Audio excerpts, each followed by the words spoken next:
नमस्कार। आज हम human development index in India part 3 के अंतर्गत भारत में मानव विकास सूचकांक के विभिन्न तथ्यों की जानकारियाँ, राज्यों में अंतर, उसके कारण तथा विश्व के कुछ पर्यावरण, जनसंख्या तथा संसाधनों के उपयोग से संबंधित जो कंसर्न चिंता हैं उनके बारे में कुछ जो प्रयास किए गए हैं उनका विश्लेषण करेंगे।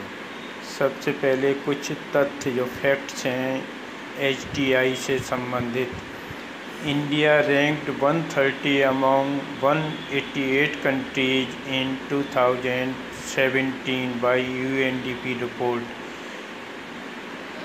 2017 की UNDP रिपोर्ट के अनुसार भारत की HDI रैंक विश्व में 130वीं हो गई है, जो पहले 2016 में 131वीं थी।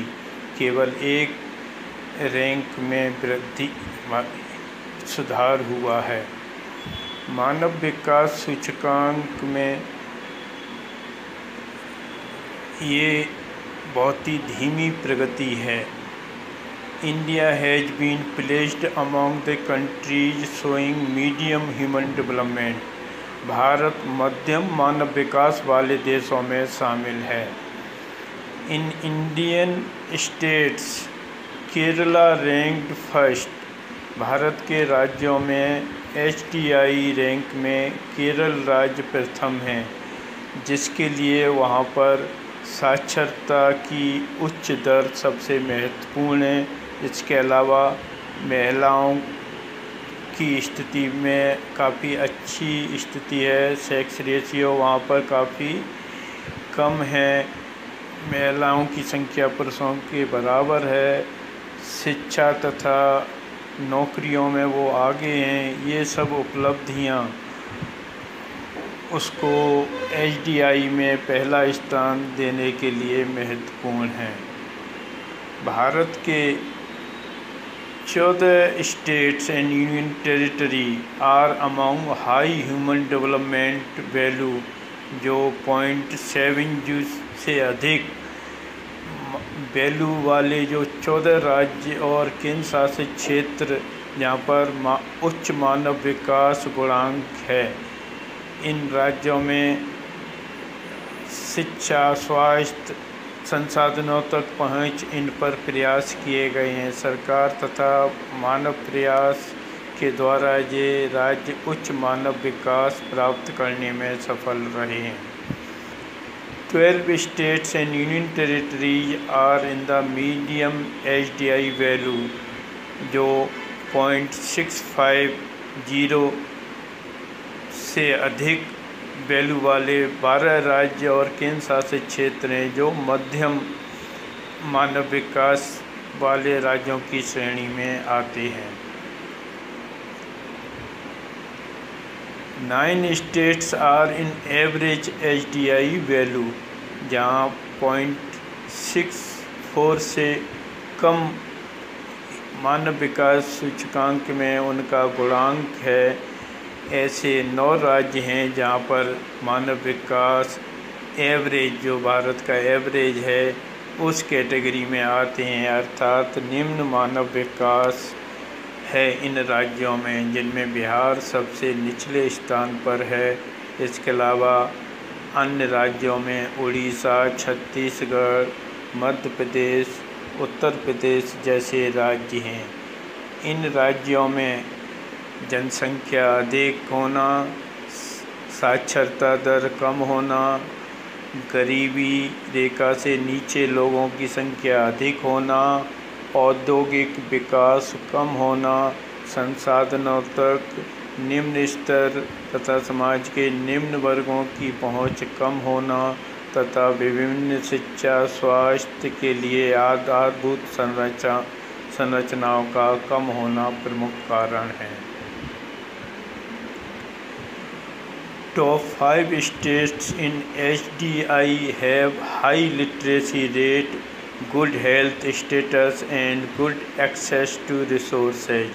भारत के मानव विकास सूचकांक के शीर्ष 5 राज्य अपनी उच्च साक्षरता दर, अच्छा स्वास्थ्य तथा संसाधनों तक अच्छी पहुंच आदि प्रमुख कारण हैं। States like Bihar, Orissa, Chhattisgarh, Uttar Pradesh, Madhya Pradesh which have low HDI rank, have low literacy rate, poor health conditions, poverty and less industrialization development and less access to the resources are main reason।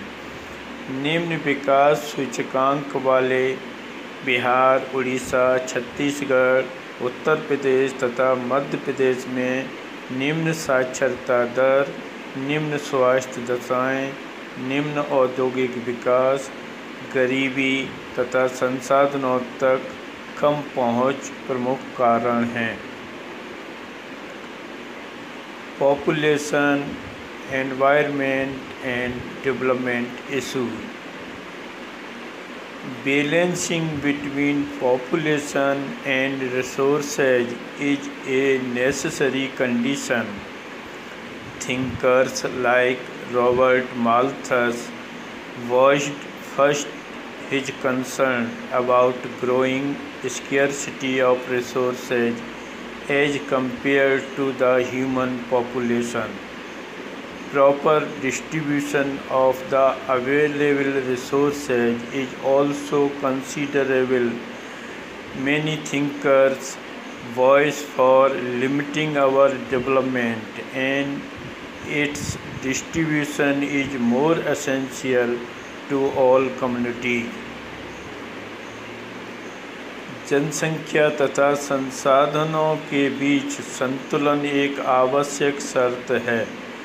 विकास के लिए रॉबर्ट माल्थस जैसे विचारकों ने सबसे पहले जनसंख्या की तुलना में संसाधनों की कमी की बात उठाई।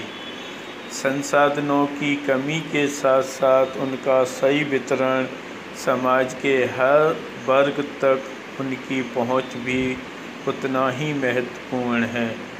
इसके लिए हमें विकास को सीमित करना भी जरूरी है, जिससे यह संतुलन बना रहे।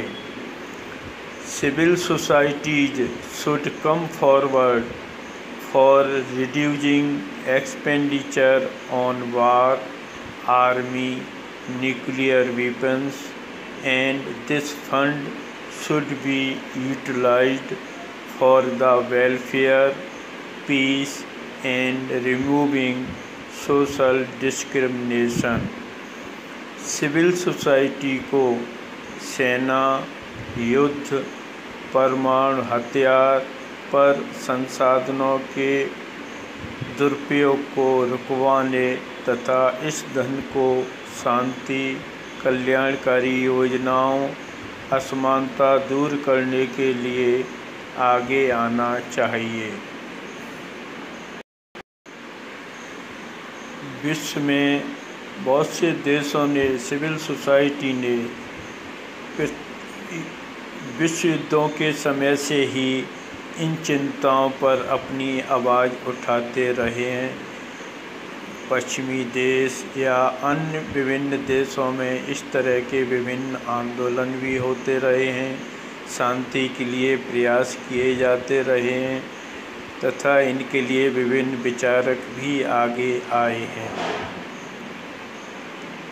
सिविल सोसाइटी को सेना, युद्ध, परमाणु हथियार पर संसाधनों के दुरुपयोग को रुकवाने तथा इस धन को शांति, कल्याणकारी योजनाओं, असमानता दूर करने के लिए आगे आना चाहिए। Mahatma Gandhi also worked for the limited use of resources, environmental conservation and removing social inequality। He voiced during his movement for freedom। He worked for downtrodden society। Mahatma Gandhi ने भी संसाधनों के सीमित उपयोग, पर्यावरण संरक्षण, तथा सामाजिक असमानताओं को दूर करने के लिए बहुत प्रयास किए थे। उन्होंने प्रकृति ने हमारी आवश्यकताओं को पूरा करने के लिए बहुत कुछ दिया है, जिससे हर व्यक्ति की आवश्यकताएं पूरी हो सकती हैं, लेकिन उसने लालची लोगों के लिए कुछ नहीं दिया है, क्योंकि लालच की कोई सीमा नहीं होती है। ये आप पहले पढ़ चुके हैं उनके संसाधनों के संबंधित विचारों में। उन्होंने संसाधनों के संरक्षण, अपनी आवश्यकताएं सीमित करने, जिससे सभी लोगों की मूलभूत आवश्यकताएं पूरी हो सकें, इसके लिए अपने विभिन्न राष्ट्रीय आंदोलनों के अंतर्गत भी ये प्रयास किए। वो हमेशा सामाजिक समानता के लिए प्रयास करते रहे। जहाँ भी असमानता थी उसे दूर करने के लिए उन्होंने हरिजन पत्रिका शुरू की, निम्न वर्ग के लोगों को सम्मानजनक शब्द इस्तेमाल करने की शुरुआत की, तथा उन्होंने गांव स्तर पर कार्य करने के लिए प्रेरित किया। कुटीर उद्योगों को बढ़ावा देने की बात कही, जिससे संसाधनों को सीमित किया जा सके।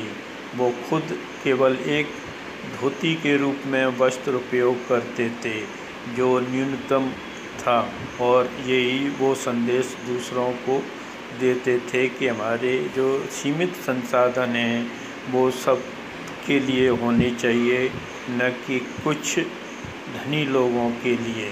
इस असंतुलन के लिए उन्होंने हमेशा अपनी चिंता व्यक्त की। वर्ल्ड कंसर्न, विश्व की चिंताएं। विश्व में भी विभिन्न प्रयास किए गए, जिनमें थिंकर्स ने, राइटर्स ने पुस्तकें लिखी तथा विकास से संबंधित अपनी अवधारणाएं विश्व के सामने लाई। जैसे कि क्लब ऑफ रोम रिपोर्ट ने लिमिट टू द ग्रोथ 1972 में प्रकाशित की। इसी तरह शूमेकर की पुस्तक स्मॉल एज ब्यूटीफुल 1974 में प्रकाशित थी, जो काफ़ी महत्वपूर्ण पुस्तक है तथा काफ़ी इसका सर्कुलेशन हुआ। इसी तरह ब्रटलैंड कमीशन की रिपोर्ट आवर कॉमन फ्यूचर 1987 में प्रकाशित हुई।